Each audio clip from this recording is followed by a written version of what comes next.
जाताय तोत्रवेत्रैकपाणये ज्ञानमुद्राय कृष्णाय गीतामृतदुहे नमः. Hare Krishna. Welcome back to our Bhagavad Gita Bhakti Shastri course. We are now in the 13th chapter. We are going to now discuss prakrti and purusha, which discussion will comprise the answers to the last two questions of Arjuna. So let's look at these two. This is the overview of the chapter. So Arjuna had asked questions about Kshetra, Kshetragya, Jnana, Geya and Purusha and Prakriti. So till now the whole item Kshetra, Kshetragya, Jnana and Geya have been addressed. Now Prakriti and Purusha will be addressed. So let's look at this discussion. Prakritim Purusham Chaiva Vidyanadi Ubhavapi Vikaramsha Gunamshaiva Vidhi Prakriti Sambhavan. So Prakritim Purusham Chaiva, that there is Prakriti and there is Purusha. We'll look at what these terms mean. Vidhi Anadi Ubhavapi.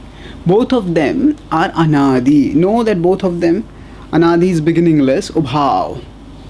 Both of them are Anadi. Vikaram, Shigunam, Shaiva. And Vikar.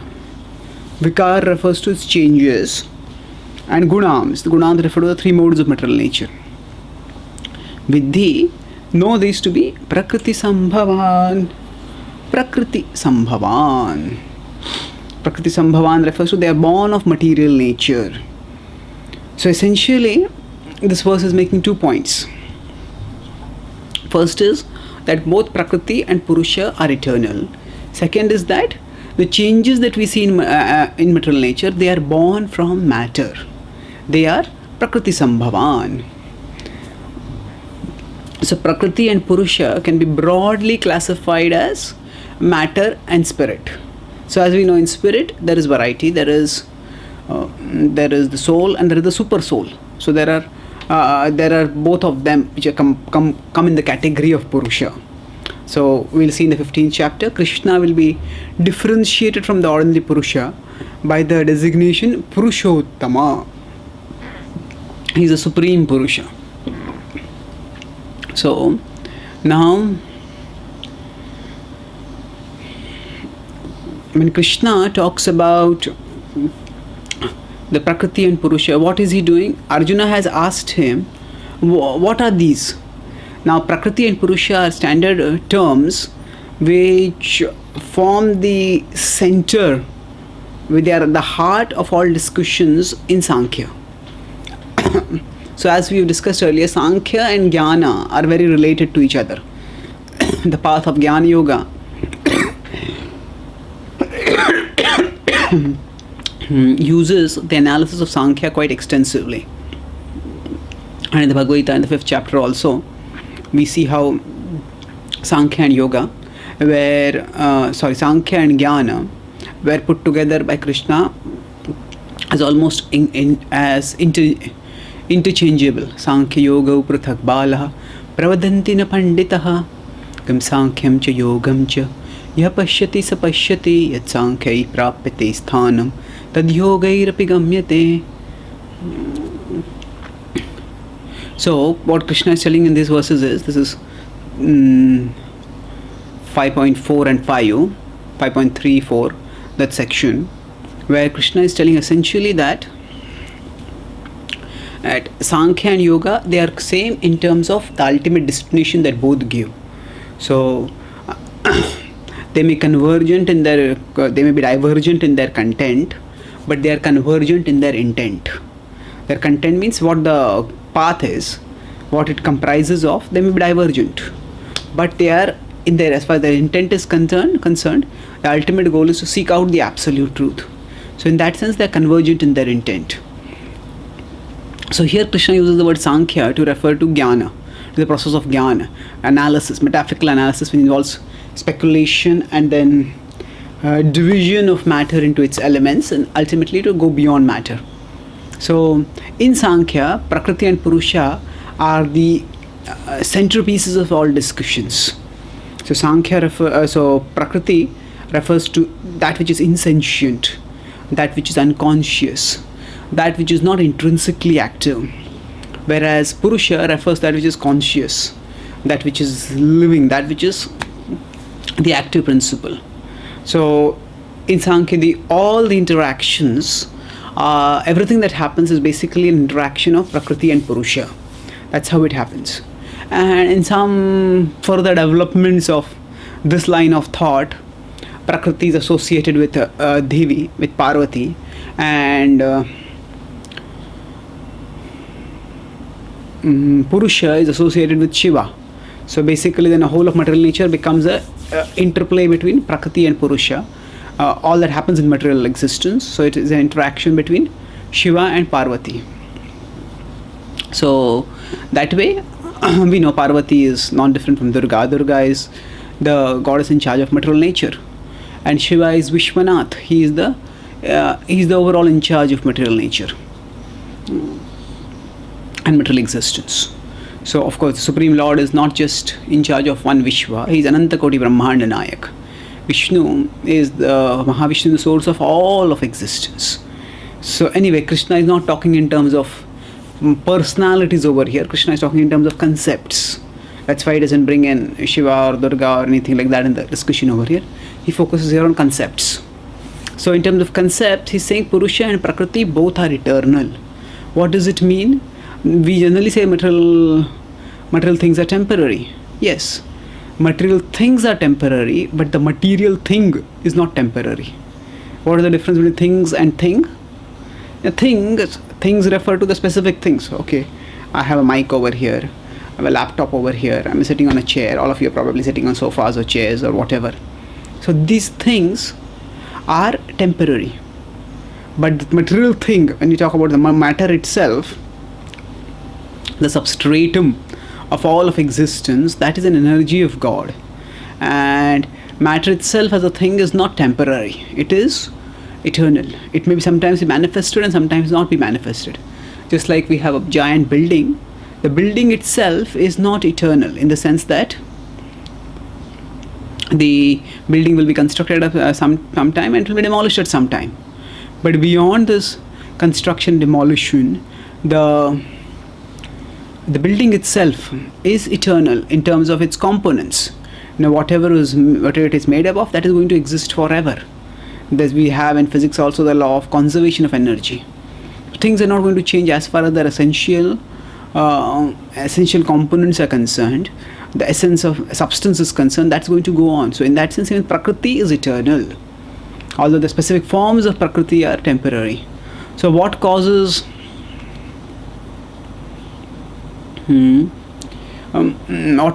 misery to us is because we get attached to the things.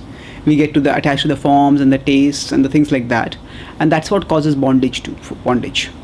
Now in contrast, now attachment to spirit is eternal. The Swarupa of the soul is eternal. Krishna's form is eternal, and attraction to that can bring eternal happiness. So moving forward, now the next point that Krishna makes in this verse is Vikaram Shigunam Shaiva Vidhi Prakriti Sambhavan.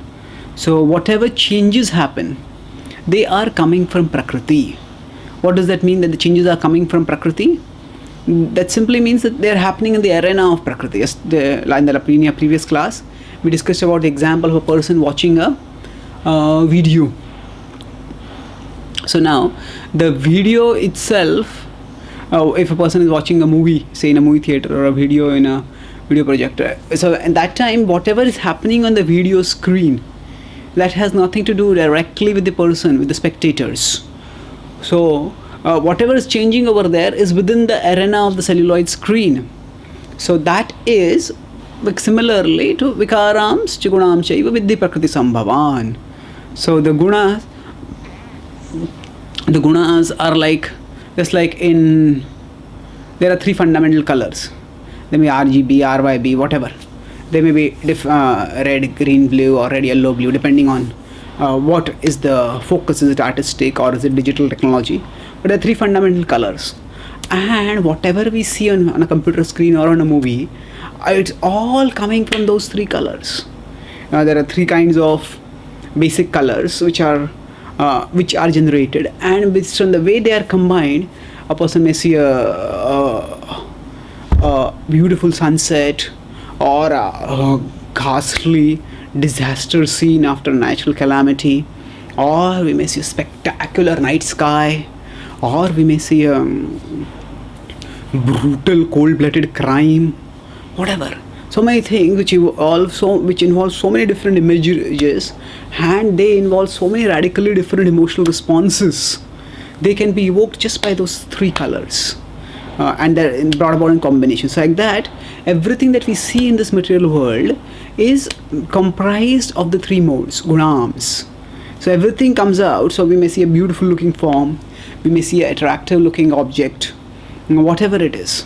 So all these come from the three modes. And just as the three colors, when projected from the projector, they create all these illusions. So like that, the three modes create all the sense objects, and three modes themselves they're material. Prabhupada always say three modes of material nature. So they are material themselves. So vikaramscha gunamshaiva vidhi prakrti sambhavan. So we have discussed earlier how the vikara, it refers to change. The vikara word has come several times. First, Krishna used the word vikara in 13.4, where he says vikaram yat kshetram yat yadrukcha yad vikari yatascha yat chayo yat prabhavascha tat samaseina me shrunu. So I'll explain what is the vikara to you. And in 13.7 also, Krishna, when in 13.6 he enlists the 24 elements of material nature, and then he talks about what are the vikara. Ichha, dvesha, sukham, dukkham, sanghatas, chetana, dhuti, etat kshetram samasena, savikaram udharutam, savikaram udharutam. So what are the vikaras of kshetra? Ichha, dvesha, sukham, dukkham, sanghatas, chetana, dhuti. So we'll not go into all of the list because we discussed that earlier. But happiness, distress, attachment, aversion, these are the vikara. So as I said, depending on what is the particular kind of image that is portrayed on a video, we will experience either a sukha or dukkha. If it's a ghastly murder scene, we'll feel recoiled on seeing that. And if there's a beautiful imagery of a spectacular sunrise, then we'll feel attracted by seeing that. So all this is the vikar of the kshetra, and the vikar of the kshetra produces certain reactions. What are those reactions? They are the ichha, dvesha, sukham, dukkham. So now in this verse, Krishna is talking about, firstly, that purusha and prakrti are eternal, but the changes are produced by prakrti. Now then the question will come up, okay, if the question changes are produced by prakrti, then is it prakrti that is experiencing emotions? Who is experiencing emotions and how? So that is discussed in the next verse. So Prabhupada, before that, Prabhupada mentions the point in the purport that, so we should know its certainty from the descriptions of these verses that all transformation and influences of material nature by the three modes are also productions of material nature. So we should know it certainty. Now moving forward, karya karana kartrutve hetu prakriti ruchyate purusha sukha dukkhanam bhoktrutve hetu ruchyate. So karya karana kartrutve. So here this verse is enigmatic verse. There's a similar verse in the Bhagavatam also. Let's look at what this verse means. Karya karana kartrutve. Kartrutve means in the matter of creation, as Prabhupada translates. So hetu prakriti ruchyate. Hetu means the instrument or the cause. So as far as cause and effects are concerned, material nature is the cause. But as far as enjoyment is concerned, the purusha is the cause. Purusha. So let's try to understand it more clearly. There are two different things over here now. Karya karana kartrutve hetu prakriti ruchyate. So karya and karana, refer to cause and effect. Now, if generally the word hetu can also refer to cause. So then it becomes, material nature is the cause of all cause and effects. And the enjoying mentality, bhoktrutve, is the cause of sukha and dukkha for the purusha. So the purusha's enjoying mentality is the cause of sukha and dukkha. So when the word cause comes twice, it may lead to a little bit confusion in terms of understanding. What do we mean by that? The prakrti is the cause of material, all cause and effects. So actually, we could, instead of use the word cause, we could use it as a substratum or as the basic arena, the ultimate cause. If we have a storyline going on, or again going back to the movie example itself, there is a particular storyline going on in the movie. So when the person wants to watch the movie, that desire to watch the movie, bhoktrutve, leads to purusha sukha dukkhanam.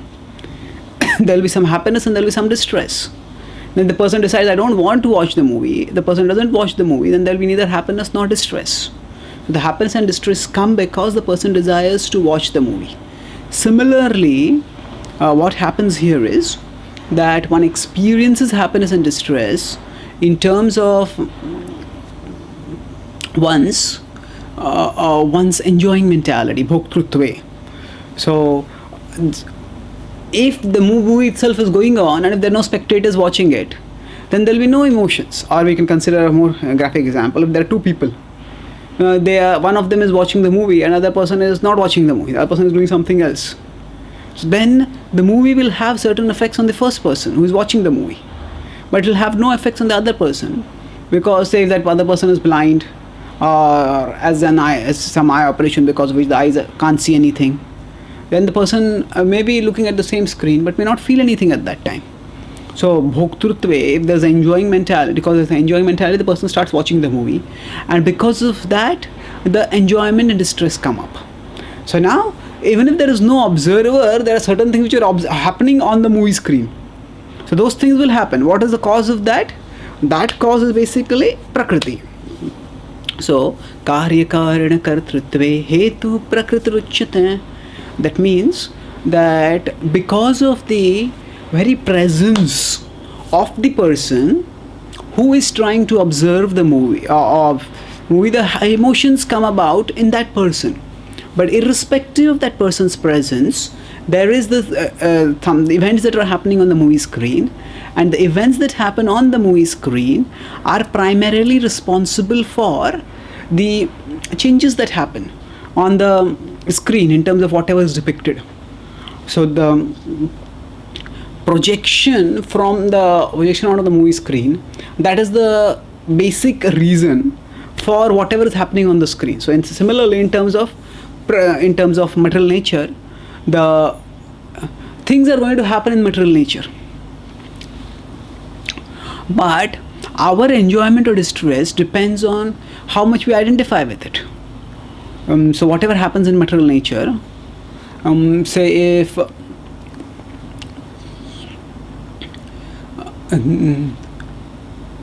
we look at purely at material nature itself, then the seasons come, the seasons change. So now certain seasons are favorable for certain creatures, certain seasons are unfavorable for certain creatures. So say when it becomes extremely cold, certain creatures may go into hibernation, and they may just go underground and they may just disappear.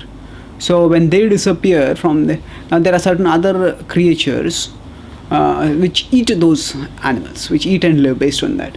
So now if they eat and live like that, then what happens? If they are eating and living like that, they can't eat and live like that because they don't get any food over there. So the onset of certain changes within material nature, they will have different effects. So if a storm is coming in one place and the storm gets diverted to another place, so now all the coming of the storms is happening within the arena of material nature, but it is the soul who has placed oneself in the arena of material nature because of the enjoying mentality, because of which the soul experiences pleasure and pain. So if these examples seem a little distant for many of us, we live in urban settings, so we may not be able to immediately think about floods and seasonal changes. A simple thing is, say, there's a cricket match between India and Pakistan. So then, suppose India wins. Now, why is there sukha? Because we identify with the Indian team.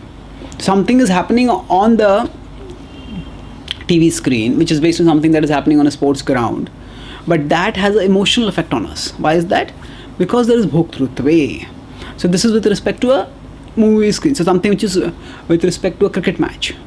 But irrespective of what happens in material nature, it doesn't have to affect us emotionally. It affects us because of bhoktrutve. So here Krishna is clearly differentiating between matter and spirit to help us understand how the soul has become entangled. So the soul becomes entangled because of bhoktrutve. Now Prabhupada explains about how there are 8.4 million species, and then Prabhupada quotes the famous verse from the Mundaka Upanishad, Dva Suparna Sayuja Sakhaya. So Dva Suparna, there are two birds and they are Sayuja Sakhaya. The two birds are in the body and they are moving around in the body. So Prabhupada explains how Kare Karana Kartatva. He gives an example. Once placed in some particular body, the living entity comes under the control of nature because the body being matter acts according to the laws of nature. At that time, the living entity has no power to change that law. Suppose an entity is put into the body of a dog. As soon as it's put into that body, he must act like a dog. Must act like a dog means that the soul in a dog's body cannot mew like a cat. The soul in a dog's body cannot fly like a bird. So that is Karya Karana Kartrutve Hetuh Prakrti Ruchyate. So what the person can do, what the person can't do, that is determined by the body in which the person is put. So the functions of the body are largely determined by material nature. What is possible, what is not possible. But the consequences in terms of emotional responses of those actions, they are caused by bhoktrutve. Bhoktrutve. Because the soul wanted to enjoy, that's how the soul has got into a particular body now. So now, a soul in a human body, when one sees a stool, one just is recoiled by that sight. One wants to move away from it or flush it away, whatever. But a hawk, when the hawk sees that same sight, the hawk rushes towards it. Why is that? Because there is the bhoktrutve over there. So that bhoktrutve, that enjoying mentality which the hawk has got, because of it, that it finds that particular food attractive. The human being doesn't find it attractive. So the karya, so whatever happens in the material nature, karya karana kartrutve, substratum for everything that happens is matter. So prakrti is the substratum on which everything in material nature happens. And all the panorama of emotions that we experience, from pleasure to pain, from excitement to irritation to fear, all the panorama of emotions that we may experience, all of them are because of this fundamental substratum, that is bhoktrutve, because the soul has got into the desire to enjoy. Now Krishna will make this elaborate this bhoktrutve in the next verse further. This is one of the most important verses. Some acharyas have called this as the Mahavakya, the Bijavakya of the Bhagavad Gita, as Jnana section. Purusha prakrtistho hi bhunkte prakrtijan gunan karanam guna sangosya sadasadhyoni janmasu. So Purusha prakrtistho hi. The Purusha is the soul. Prakrti sthohi becomes situated in material nature. Bhunkte prakrtijan gunan, and bhunkte desires to enjoy prakrtijan gunan, the modes that are born of material nature. And then what happens? Karanam guna sangosya. Karanam is the cause. Guna sangosya, because of the association with the modes, sadasadyoni janmasu. Sad asad, that means there is good and there is bad. Yoni janmasu. Purusha prakrtistho hi. The soul becomes situated in material nature because of bhunkte. So the word bhunkte has more or less the same meaning as bhoktrutve. Bhoktrutve is to enjoy, bhunkte is also to enjoy, same essential meaning. So purusha prakrti sthohi, the soul becomes situated in material nature. Sthohi is situated. Why? Bhunkte prakrti jan gunan. Because the soul desires to enjoy what? Prakrti jan gunan, the products of material nature in the form of the three modes. It is not that if the colors are just kept arbitrarily, they may be okay. If we just have, if there are multiple colors. Sometimes in a computer program, there will be a whole panorama of colors, maybe 100, 500, 1000 colors. People are not going to rush to look at those colors. But if those colors are made into some beautiful images, then people are eager to look at those images. So prakrti jan gunan. So from material nature, the basic components of material nature itself not very attractive. Earth, water, fire, air, ether are not at all. There's nothing irresistibly attractive about earth, water, fire, air, ether. But when those same are made into a beautiful, into some beautiful objects, when, as I said, there is a sunrise, that is sattvic, or there is the form of the opposite sex, which is a rajasic object, or there may be alcohol, which is tamasic. So all of these, they become attractive. And prakriti jan gunan, when one desires to enjoy this prakriti jan gunan, then the result of that is then karanam guna sangosya. So first there is bhunkte prakriti jan gunan, there is the desire to enjoy, and then because of that there is sangha, guna sangha. Because of that there is association with the three modes, and because of that what happens? Sad asad yoni janmasu. Yoni is the wombs or the species. So the Bhagavad Gita uses the word for both. Yoni in one sense refers to the womb, but different living entities have different kinds of wombs. Some may not exactly have wombs, there may be eggs also, but in general the word refers to species over here. So sad asad yoni janmasu, so one will take birth in different species. This verse will be elaborated on in 14th chapter, 18th verse, where Krishna will explain that how is the sad asad yoni janmasu. ऊर्ध्वं गच्छन्ति सत्वस्था मध्ये तिष्ठन्ति राजसः जघन्यगुणवृत्तिस्थः अधो गच्छन्ति तामसः. So in this way, those who are situated in goodness will move upwards, those who are in passion will stay where they are, those who are in ignorance will go downwards. So that is the point which Krishna makes in this verse, and or rather Krishna hints over there that depending on the way we are associating with the three modes, accordingly sad asad yoni janmasu, one will meet with good and bad in various species. Sadasad yoni janmasu karanam gunasangosya. Now when we look at this further, what is the implication of this?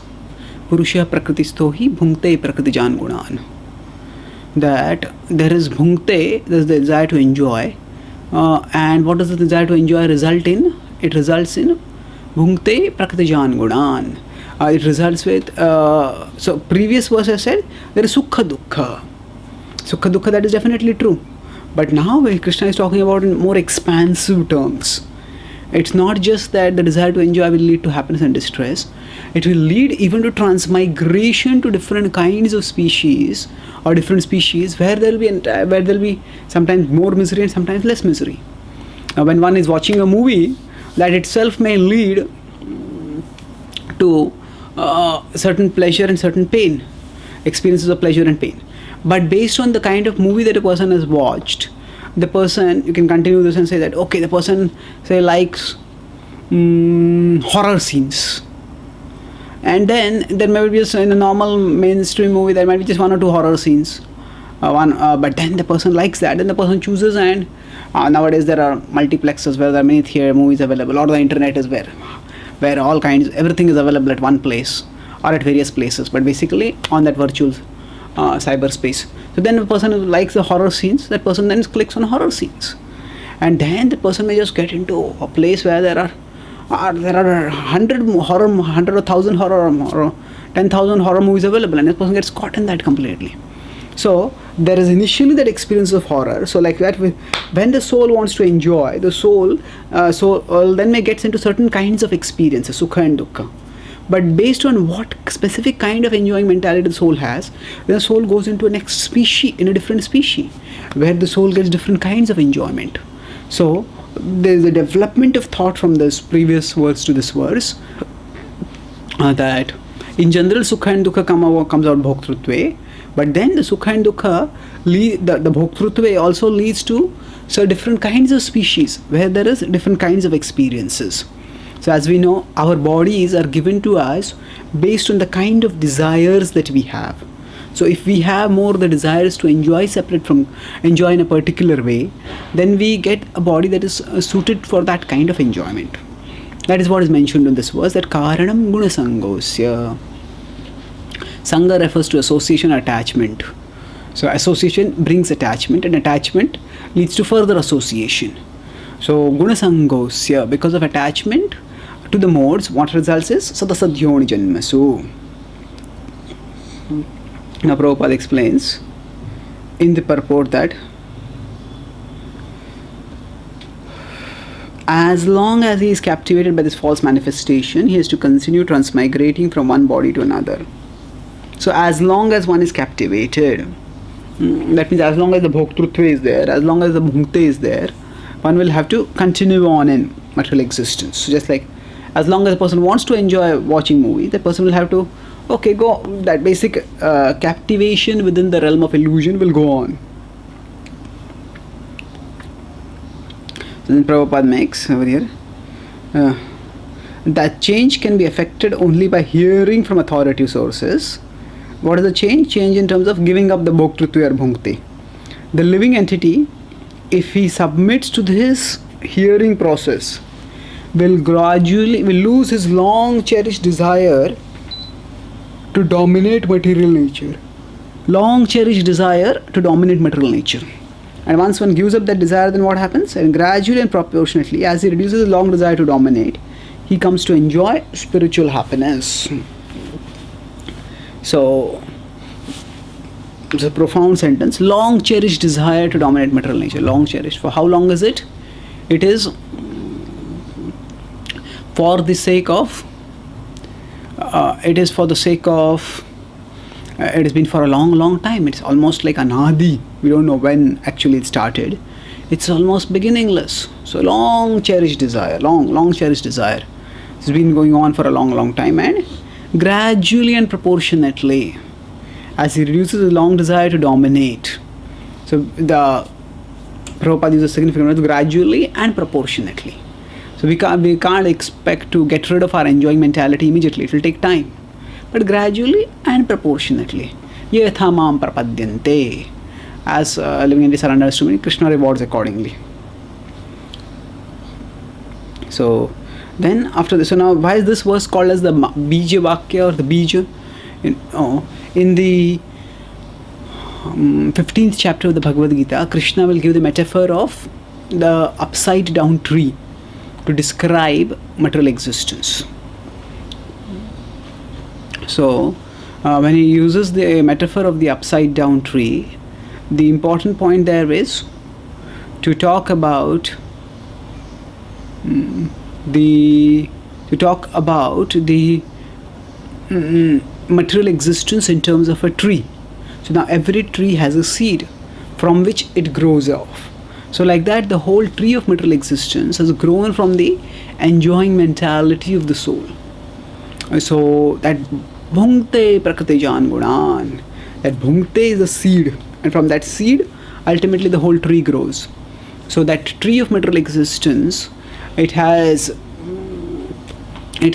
water of nourishment. So that water is the three modes of material nature. So this seed is introduced in 13th chapter. The water that nourishes the tree is the three mode that is explained in the 14th chapter. The 15th chapter talks about the tree itself in terms of what its branches are and how it needs to be cut down with attachment. There we will see that asanga shastrena drudhena chitva. In 15.4 Krishna will describe that. 15.3 and 4 Krishna will describe that this tree one has to actually use. So here it was sanga and there will be asanga. Karanam guna sangosya. Because of sangha, because of attachment, one is becoming bound, and a sangha, because of detachment, one can become free. That's what we'll be talking about over there. Then in the 16th chapter, the upper and the lower parts of the tree are described. 16th chapter is the divine and the demoniac natures. So they are the two extremes of the tree. They are described over here in the 16th chapter.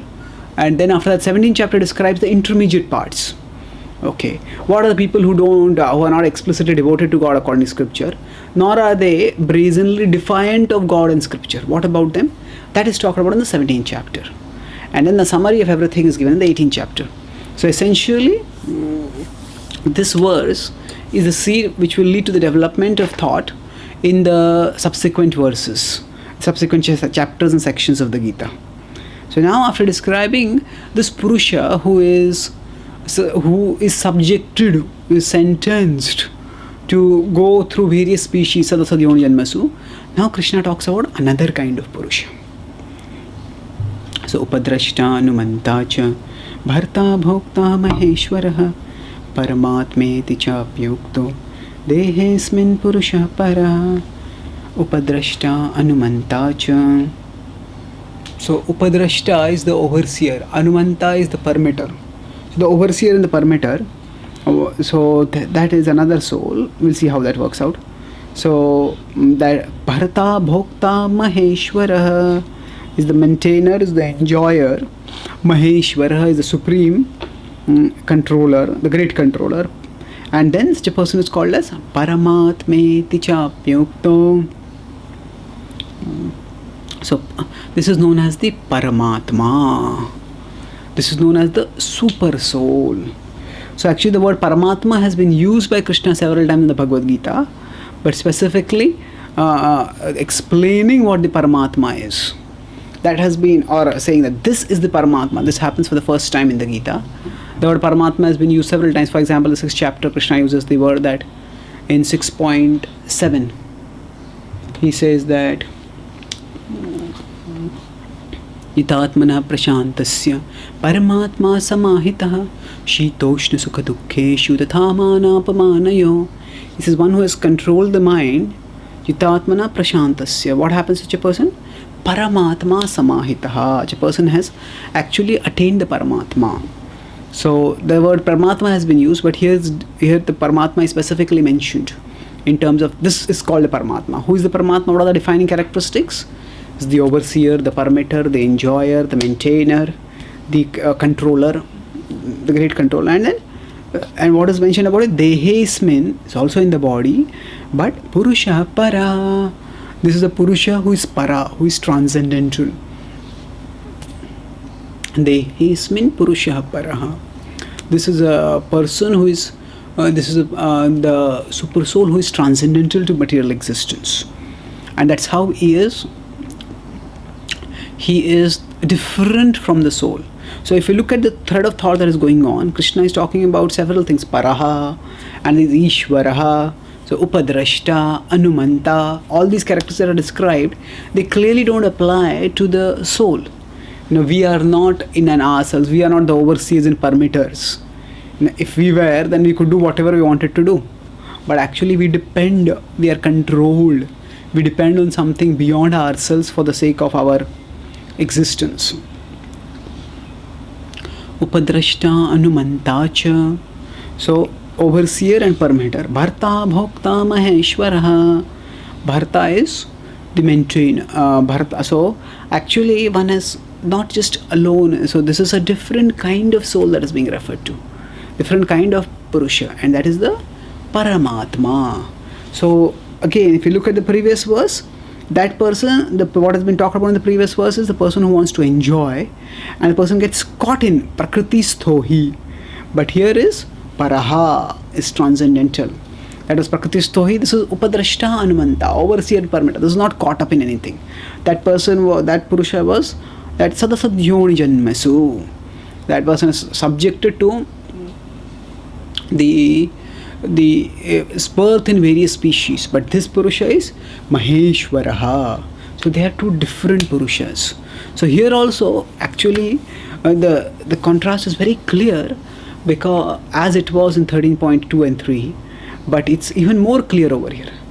13.2 was talking about that etad yobeti tam prahu kshetrageti tadvidaha. 13.1 was Arjuna's question about 6 questions. Among the questions was Kshetra and Kshetragya. So 13.2 Arjuna answered that actually this is the one who knows the body is the Kshetragya, and 13.3 says there is another knower who knows all bodies. So the Mayavadis may try to interpret that actually that same knower is also the knower of all bodies. We discussed how that is not an intelligible interpretation. But here it becomes even more clear. Krishna is talking in the same continuity flow of thought, and he has said that now I'm going to describe prakrti and purusha, and he has described prakrti. Then the discussion has shifted to purusha, and when he's describing the purusha, what is he doing? He's making very clear over here that there is one purusha which is prakrtisthohi, and there is another purusha which is maheshwaraha. So there are two different kinds of purusha. This is one of the most direct verses which refers to the Paramatma in the Bhagavad Gita. 13.23. There are others also. 18.61 is there. 15.15 is there. 18.67 61 is Ishvara Sarvabhutanam. Riddheshe Arjuna Tishtati Brahmayan Sarvabhutani Yantrarudhani Mayaya. The Lord is situated in the hearts of all living beings and is directing the wanderings of all living beings accordingly. And 15.15 is Sarvasya Chaham Hridisan Nimishto Matasmutirgyanam Apohanam Cha Vedaisha Sarvairahameva Vednyo Vedanta Kritveda Videva Chaham. So there, each of these verses, they're talking about the super soul, but the focus, the main point which is conveyed through each of these verses is different. In 15.15 it is that I am that super soul. So in these verses 13.23 and 18.61, Krishna is referring to the super soul in the third person, just informing, yes, there is another purusha who is there in the body. He's not telling directly, I am that purusha.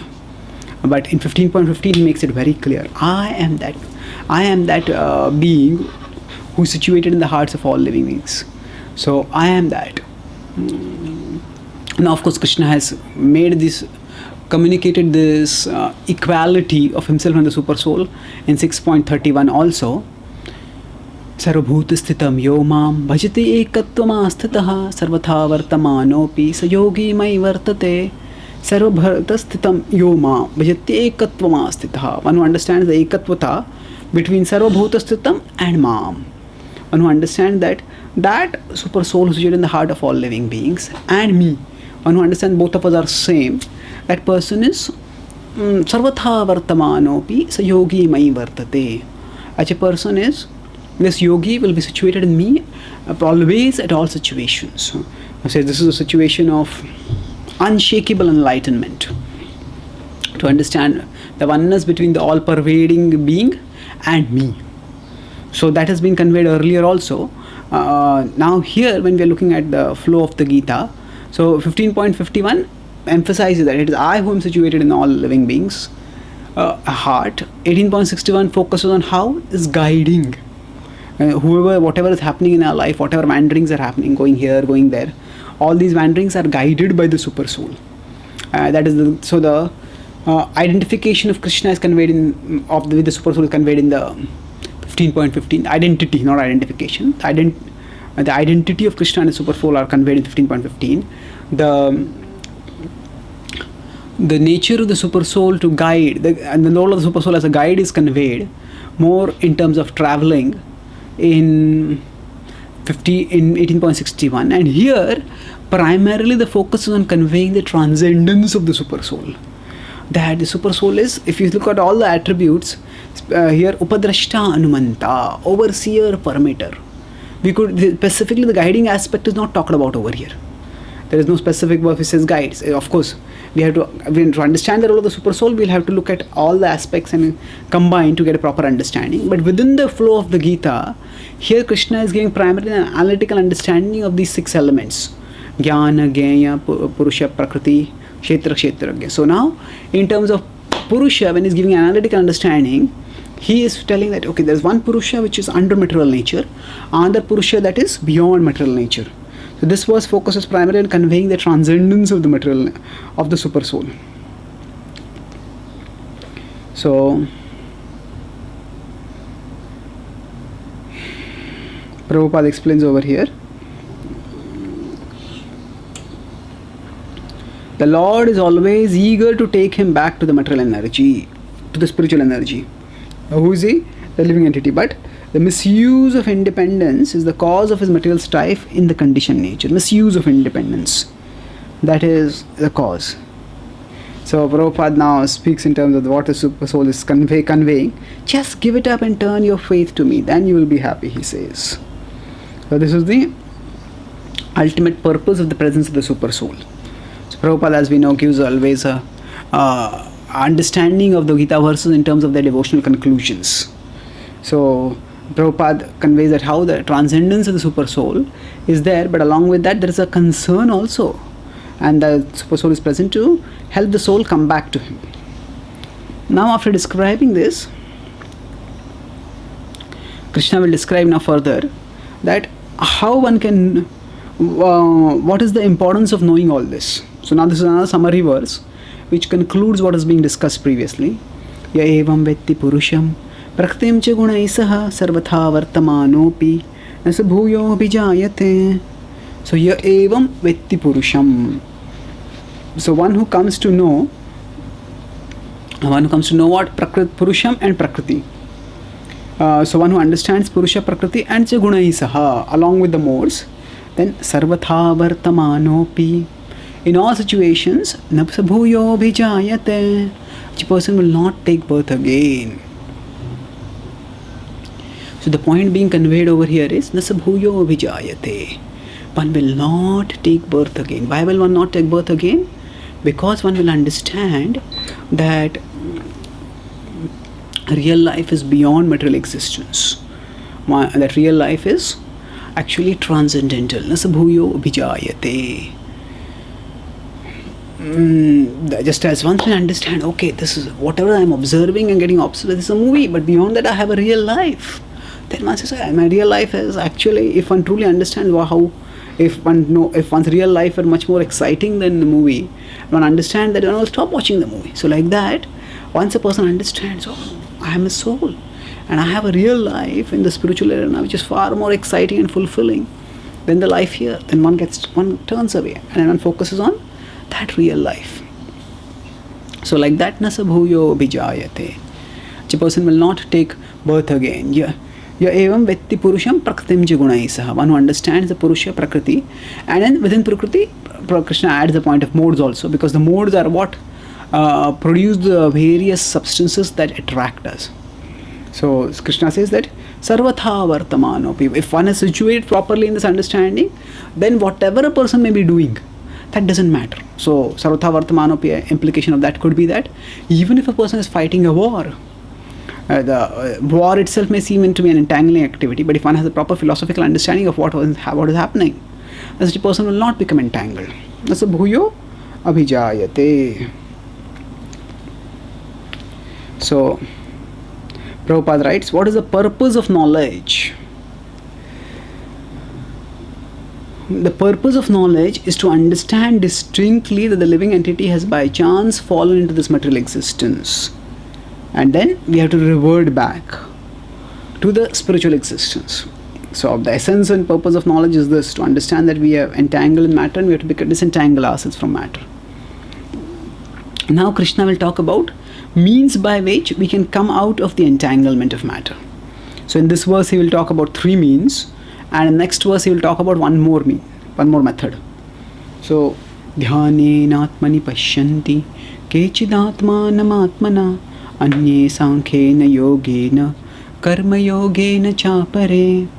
So dhyanena atmani pashyanti.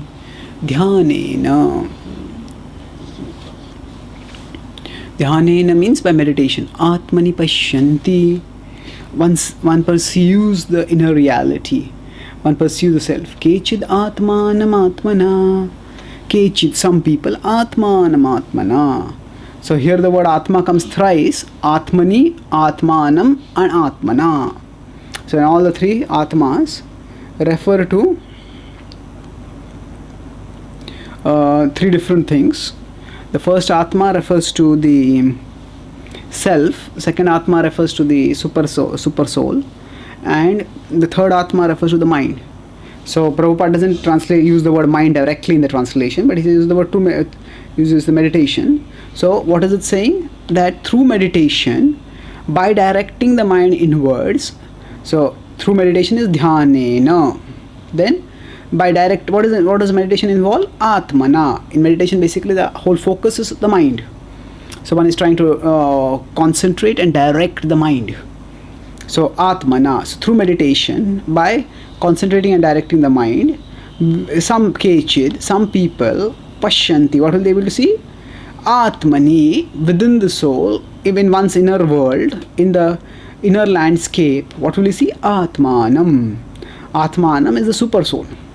So essentially the point being made is that one method of perceiving the super soul, of illumining the inner territory, is dhyanena, by meditation.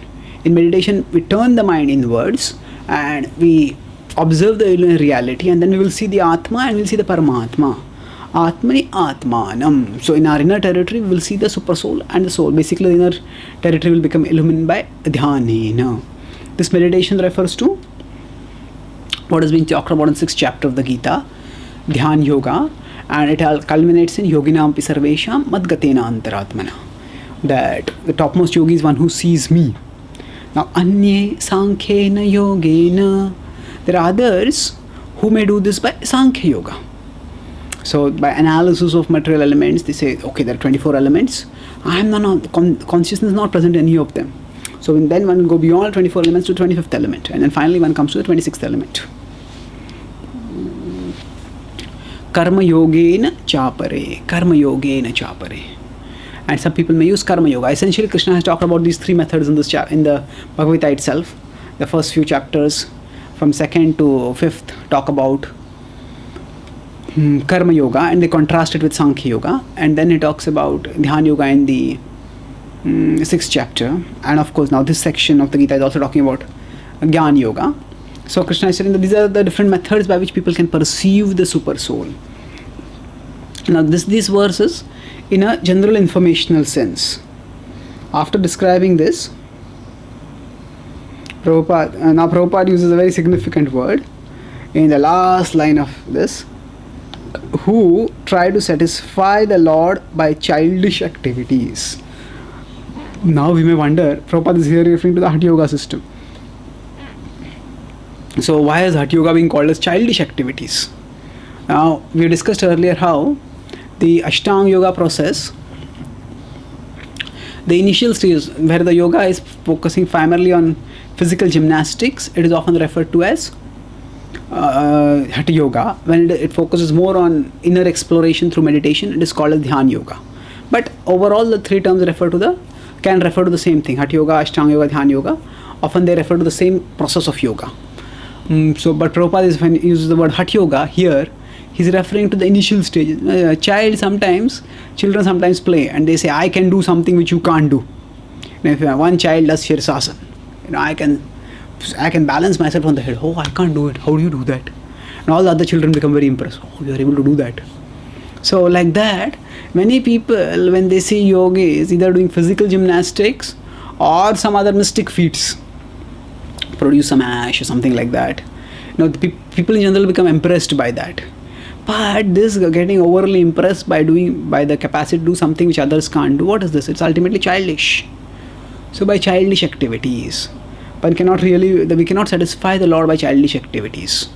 So, but still, if one moves beyond the childishness, that means one moves beyond getting enamored by the yogic siddhis, and then one searches for the super soul within.